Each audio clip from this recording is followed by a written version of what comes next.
Sa iban pa nga balita, batsi nga dalas ang pagtabon sa mga ginbakbak nga dalan sang MPIW nagatugas ang huol sa mga motorista. Aspalto temporaryo lang nga natabon bangod kabon paliwat ang dalan suno sa MPIW. Si Kim Salinas nakatutok.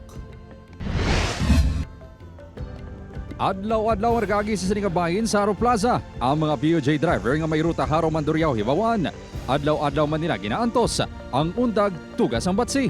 Huli ini sa driver nga si Mike Labina kung mabugat ang trapiko. Budlay maglikaw-likaw sa batse kapin pagit nga madamo sang salakyan nga likawan man mabudlay magarya sang pasayro. Dako gisan ka perwisyo sir. May sila nga asfalto pero way man to magdugay. Ang batsi ang ginalantaw sang driver nga si Vic nga rason sa barasing nga pagkaguba sang iya salakyan. Diyan nag-uumpisa ang guba ng sasakyan sa mga batsi-batsi. Kung tayo yun, maganda ang dalaga. Magluwas diri ang mga buho-buho sa palibot sang Haro Plaza ang hindi marami tulukon sa piyak sang pagpanikasog sang LGU nga patahumon ng plaza. Ang dalan sa Haro amo ang natumod nga gintabunan sang Metro Pacific Iloilo Water sa excavation works sa nakapadayon nga pagkayo sang linya sang tubo. Patag sang MPIW, temporary asphalting pa lang ang ilang ginahimo bangod liwat kabkabon ang dalan pagkatapos ang proyekto.